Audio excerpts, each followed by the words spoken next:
Hello everyone, this is Suzanne Knabe-Nicole from Police Science Doctor with your weekly dose of police science snippets. This week it's number 222. What is Police Science Doctor? It's a website that is educational for law enforcement, military, police staff, police employees, sheriffs, rangers, whatever else you might call them. And the purpose is to access academic research in the fields of police science, crime analysis, investigative psychology, forensic psychology, and so on, and bring them to the people actually doing the work, the practitioners. I do that in a number of ways, including explainer videos, interviews with experts, training courses on the Police Science Doctor Academy, podcasts, or everything. Every video that is published also gets published as a podcast. And Police Science Snippets is the weekly contribution to this portfolio of learning material. In essence, what I do is I go through a lot of research articles that have recently been published and check which ones contain a golden nugget of information, something that is applicable, something you can start using straight away, something you can start considering to include in your practice straight away. And then I speak about these on social media, as I'm doing now, on a Tuesday. And also I send them straight into your inbox every Tuesday with the link to the original research article in that email. If you want to receive that free email, simply Google Police Science, go to Police Science Doctor and enter your details into the form that pops up. If it doesn't pop up, you'll find it at the bottom of every page.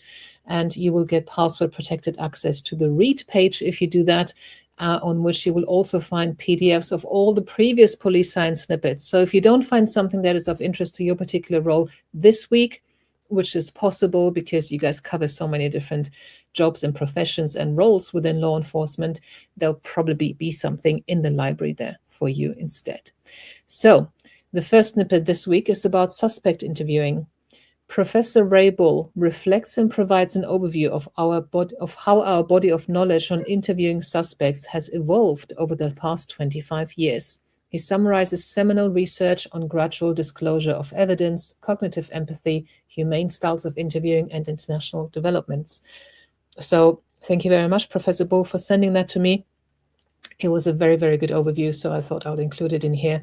There is so much in research on suspect interviewing, and this was a good summary of that. So the link to that is in there. The second snippet for this week is about the effects of cannabis legalization.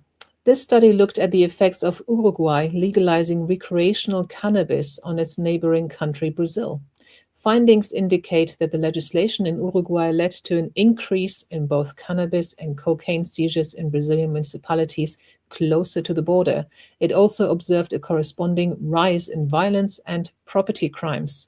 So obviously, this study is not looking at the effects of legalization in its country of origin, which I'm realizing, I'm not sure I'm pronouncing it very well. Uruguay is probably pronounced in some Spanish way, but it's looking at what effect it has on the neighboring country, Brazil, where cannabis is not legalized.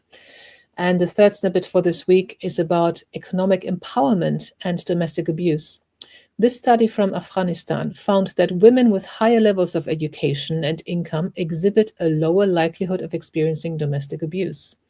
In addition, rural women face a heightened risk compared to their urban counterparts, while women residing in the poorest quintile are twice as likely to endure domestic abuse than compared to those in the wealthiest quintile.